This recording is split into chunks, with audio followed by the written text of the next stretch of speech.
Bonjour les amis, aujourd'hui nous allons faire un chips and fish. Non, c'est un fish and chips. J'ai cru que c'était extra. Ah bon? Allez, ouais. Bonjour les amis, aujourd'hui nous allons préparer ensemble un fish and chips. Oh my god. Ouais, c'est un plat anglais, mais ça reste un bon classique que tout le monde apprécie.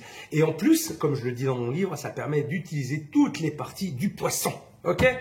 Une recette supplémentaire avec des petites astuces. Donc si vous êtes prêts, si vous êtes lavé les mains, et si vous vous êtes abonné, on va pouvoir commencer. Ok? Alright? Go!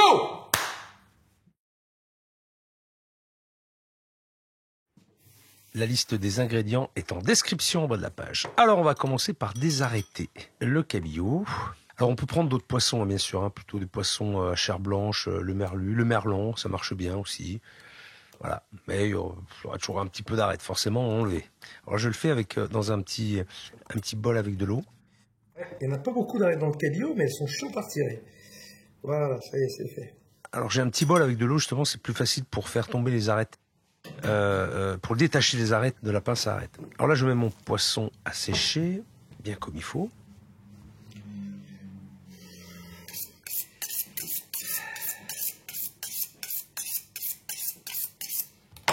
Pendant que je prépare mon poisson, je mets mon bain d'huile à chauffer.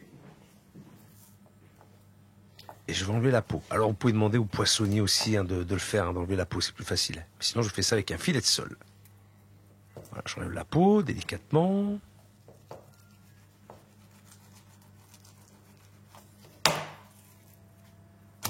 La peau, si on veut, on peut la garder. On la fait sécher au four entre deux plaques avec un petit peu d'huile. C'est amusant. Un petit peu salé. Ça fait comme une chips de peau de poisson. C'est pas très rigolo. Alors là, je coupe mon poisson. Morceau identique.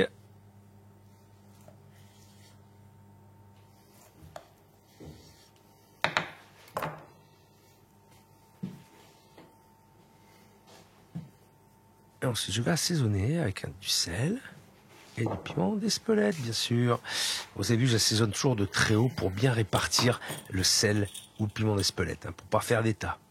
Voilà, toujours d'assez haut. Ouais, on le voit là bien comment le piment se dispatche sur le poisson. Je retourne le poisson pour assaisonner l'autre côté. Et toujours pareil, voilà, le sel et le piment.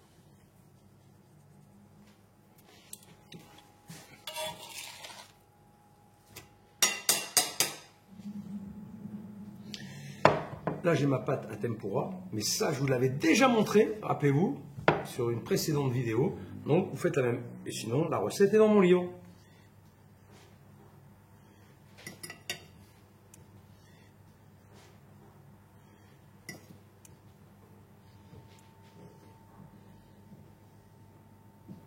Ce qui est important, c'est la température de l'huile, donc entre 170 et 180 degrés, important, pour qu'on ait une cuisson régulière. Il faut que la croûte, la tempura soit dorée, mais que le poisson soit cuit à cœur. Donc, il ne faut pas que l'huile soit trop chaude. Voilà, et avec une araignée, je sors mes morceaux de poisson. On voit que la tempura est très légère, c'est très aérien. Et je mets ça sur un torchon ou sur un papier absorbant pour enlever l'excédent d'huile. Voilà, superbe. Magnifique. Et je vais disposer ça dans un petit cornet, pourquoi pas. C'est histoire de faire du zèle, hein.